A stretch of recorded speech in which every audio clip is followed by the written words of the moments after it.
This is a teardown of a Brocade 6505 fiber channel switch, and I believe this is a Dell branded one. Yeah. So it has a Dell part number on it, 88NXW.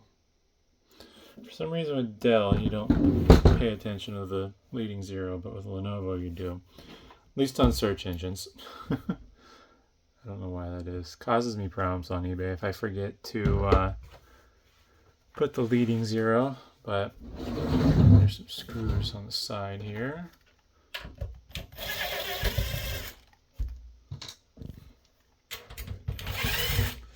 A little too big to do in frame. I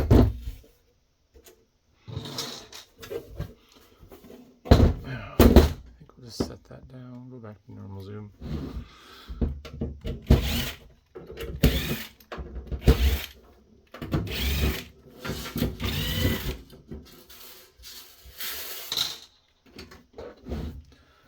This thing's definitely chunky and heavy.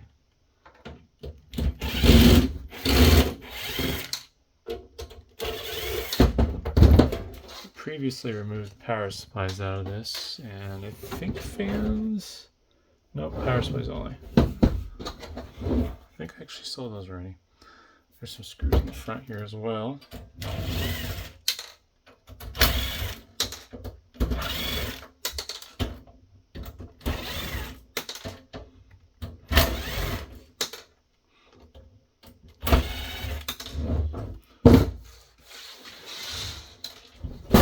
Oops.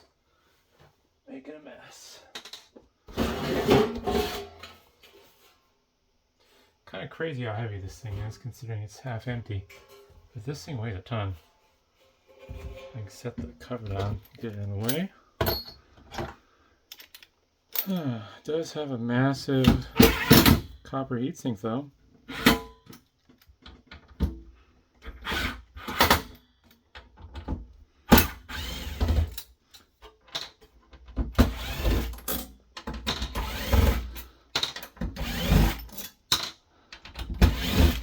I'm not sure what the purpose of the metal shielding is.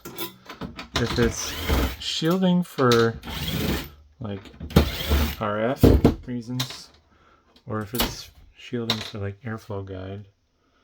Force the airflow wherever it's supposed to go, I guess. I don't know. Pretty elaborate though.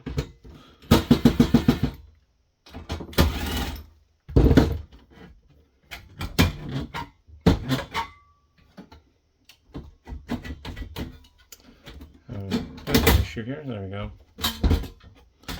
Oh, screw on the side that I missed. Let's use this. Let's switch bits. There we go. There's some standoffs that those top screws are going into that the screws stuck to the standoff rather than unscrewing. Although it helps me a little bit. Okay, switch bits again. Well, that's weird. We'll get to it when I get to it. You'll find out shortly what I think is weird.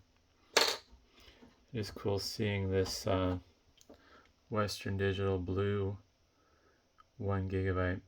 It's a CF card, but it's labeled as an SSD. Don't really know why. It probably has something to do with the architecture inside of the chip. Because they don't normally say parallel ATA on them, but it's pretty common for people to use adapters to convert those IDE for retro computer use. Let's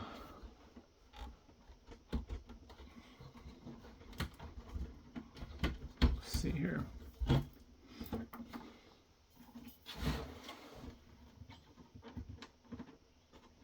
I'm not sure why, but the particular vendor that this unit comes from, and then a lot of their other stuff from their data center, has this weird fine black dust all over everything. Let's see, I need to remove this screw here. like a baffle apparently or something to separate airflow. I don't know. Another weird thing that makes no sense. Oh, more screws.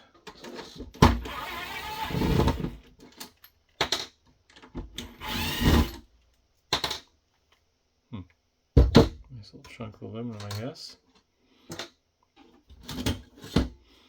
Alright. So the thing that's weird to me here, that surprised me, is this is HGST branded memory. Basically Hitachi. I didn't know they made sticks of memory though. Normally when you think of HGST, you think of hard drives and storage. But this is a 1 gigabyte stick of DDR2 5300, which would be, oh boy, I think 6400, 800. So this would be 666 megahertz DDR2. And then there's an odd number of chips along with a memory controller. This is ECC memory basically. I don't know if the keying is the same, but I'll set it aside. It'd be kind of funny to put it in a laptop. Gotta be careful there. I slid my finger across the edge of that copper. Little clock battery there. Nothing to really see on the bottom other than this Xilinx Spartan chip XC3S200A. I'm gonna just loosen these brass retention clips here for the heat sinks so you can see what's under those. I believe Brocade, if I remember correctly, has their own branded chips. So I assume the big chip's gonna be Brocade branded. Here's the other one. I will say these brass spring-loaded standoffs sure are premium when it comes to holding heat sinks on. They spared no expense for that, because a lot of times with computers they use plastic ones. They're easier to get in and out, but they also tend to fail over time due to the hot environment and just plastic being plastic.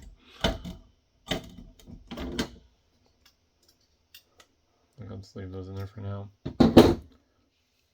Right. This is a solid copper heatsink. These fins appear to be soldered on. I forget what the word is exactly for some of the other ones. I think it's like skeeved or something. It starts with an S. It's a really weird word where rather than attaching the fins are basically shaved off of the surface of the copper. So kind of like when you're getting some butter off a thing of butter and you're skimming it off top of the butter knife, the butter will curl up and over. That's how some of these copper heat sinks are made, but this one's definitely been soldered together based on the whatever material they use for the soldering. You can see where the fins are attached to the plate, and I don't think the ones that have the sliced and bent up piece of copper, I don't think they have these little connections usually. I put my safety glasses back on. I gotta get this one off still. These are always gnarly. Those pins will go flying at 1,000,000 miles an hour if you're not careful. So yeah, I was correct. It's a Brocade chip. I believe it's a 68Y3730. Let's see what we got here. Xilinx Spartan, or just Xilinx, I guess. XC2 C256.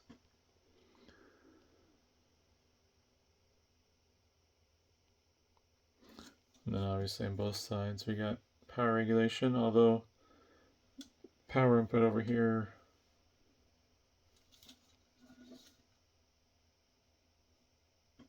it might connect over to this side or something through the God knows how many layers. It's a thick board. This board has some heft to it. Huh. Weird. So these pens don't have lead going all the way through, or whatever they use these days. Lead-free solder. So it's not solder on top, but it's solder on bottom. I don't know if that's because they're trying to isolate it, or if the metal just didn't get all the way through. It's like that on both sides though, so it had to have been intentional. But I suspect this is somewhere under the traces, running over to the sides, and it's redundant power supply config. But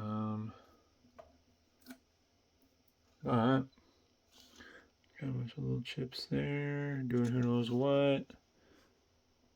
Oh, wrong way around.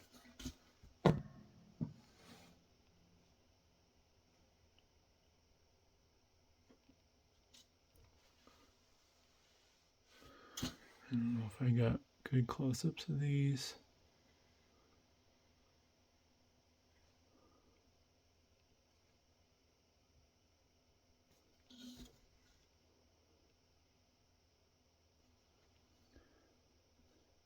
Alrighty, I'm moving on to the other side of the Brocade chip. I almost said Broadcom.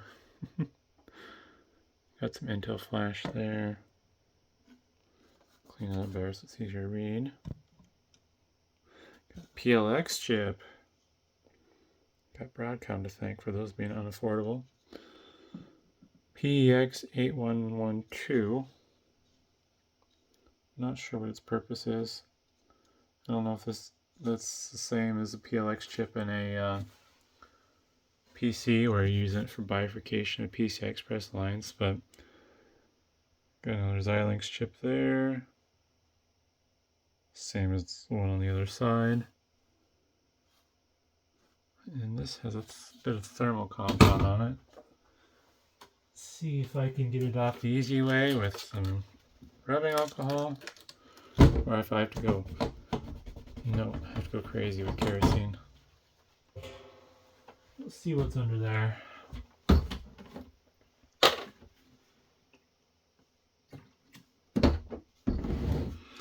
People think I'm crazy when I say it, but you got stubborn thermal compound, kerosene's your friend.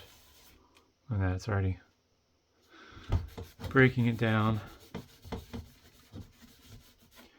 It is kind of a nasty solvent though. I mean, rubbing alcohol is pretty nasty too when you think about it, but like, kerosene does have a bit of a smell to it and stuff. And it's, well, they're both flammable, so I don't know. So it's an AMCC Power PC, PPC 440 EPX. Yeah, kerosene worked wonders. And it's surrounded by some NXP chips. More power regulation stuff here.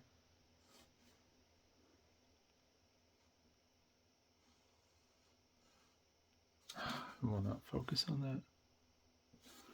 Might help that the right way around. Looks like a BIOS chip there potentially. Maxim MAX3227E. This did have a console and management port along with USB port like most newer switches do. Interesting thing about these SFP cages is they're not actually soldered down, they're just pushed in. Trying to figure out a way to do this without losing a finger. These are really sharp edges. So you can see it's just a press-in type deal, which is really weird. But supposedly it's fine, it just works as intended. The connectors though, those are soldered down, they're surface mount in this case. But either way, hopefully that's interesting, and thanks for watching.